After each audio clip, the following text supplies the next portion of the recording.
जी हाँ वीरू, एक बड़ी डेवलपमेंट आती हुई टेलीकॉम सेक्टर के लिए और खास तौर से वो कंपनियां जो दरअसल सरकारी कंपनियां हैं। अगले हफ्ते 8 मार्च को मोनेटाइजेशन पर एक अहम बैठक होगी और एमटीएनएल और बीएसएनएल के मोनेटाइजेशन पर दरअसल ये अहम बैठक होने वाली है।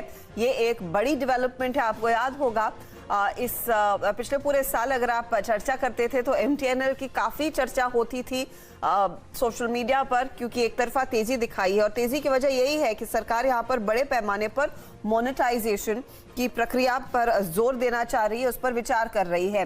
अहम बैठक अगले हफ्ते होगी, 8 मार्च तारीख तय है। लक्ष्मण रॉय हमारे इकोनॉमिक पॉलिसी एडिटर जुड़ गए हैं। लक्ष्मण, क्या जानकारी आपके हाथ लग रही, क्योंकि काफी लंबे समय से ये इंतजार है कि इन एसेट्स को कैसे मोनेटाइज किया जाए? मुझे लगता है कि ये इंतजार अब बहुत जल्द खत्म होने जा रहा है और अगले हफ्ते 8 मार्च को महत्वपूर्ण बैठक होगी इंटर मिनिस्ट्रियल ग्रुप की, जिसमें दीपम सचिव और टेलीकॉम सचिव की अध्यक्षता में बैठक होगी और ये इंटर मिनिस्ट्रियल ग्रुप की बैठक है।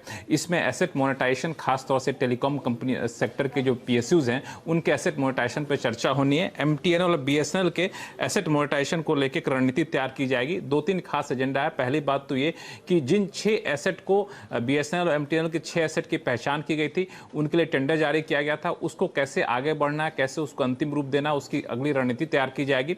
और संचार मंत्रालय ने 2 और एसेट बीएसएनएल और एमटीएनएल की पहचान की है जिसको मोनेटाइज किया जाना है। तो इन दोनों जो नए पहचान किए गए एसेट हैं उसको लेकर आगे कैसे बढ़ना है, इसकी रणनीति इस बैठक में तैयार की जाएगी।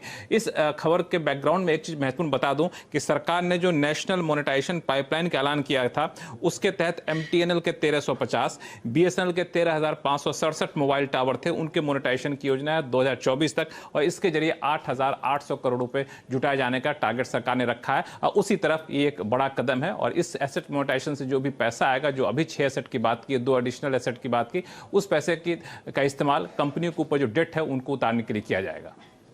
मोबाइल टावर को लेकर सबसे ज्यादा इंटरेस्ट रहेगा और हम सब जानते हैं यहाँ पर सभी टेलीकॉम कंपनियों के लिए वो बड़ा एक एसेट साबित होता है। लक्ष्मण, इसमें निजी प्लेयर्स का क्या आपको लग रहा है एक बहुत बड़ा योगदान रह सकता है, स्पेशली करंट सिनेरियो में जहां पर जियो अपने बिजनेस को स्केल कर रहा है, भारती ने अपने बिजनेस को बढ़ाने के साफ प्लान्स रख दिए हैं और ऑफ कोर्स अगर कारोबार को बढ़ाना है, ज्यादा फुटप्रिंट देश में बढ़ाना है, ये तैयार एसेट्स खरीदेंगे तो और भी आसान होगा। तो मुझे लगता है कि टेलीकॉम के अलावा भी कुछ सेक्टर है, खासतौर से रियल एस्टेट सेक्टर, जो इनमें दिलचस्पी दिखाएंगे इन एसेट मोनेटाइजेशन को लेकर के। और इसकी बेहतर से बेहतर कीमत कैसे मिले, इसके लिए सरकार की रणनीति क्या होनी चाहिए, इसलिए यह बैठक जो अगले हफ्ते होने वाली है ये महत्वपूर्ण मानी जा रही है। ये बैठक होगी 8 तारीख को, याद रखिएगा। एमटीएनएल और बीएसएनएल के एसेट्स को मोनेटाइज करने के लिए 2 बड़े एसेट्स के मोनेटाइजेशन का विकल्प सरकार के पास है। एक तो इनका रियल एस्टेट प्ले या फिर जो तगड़ा लैंड बैंक है, दूसरा है टावर बिजनेस और वहां पर एक बड़ी अपॉर्चुनिटी निकल कर आएगी होपफुली टेलीकॉम कंपनी और टेलीकॉम टावर ऑपरेटर्स के लिए। तो वो स्टॉक्स आप रेडार पर रखेंगे।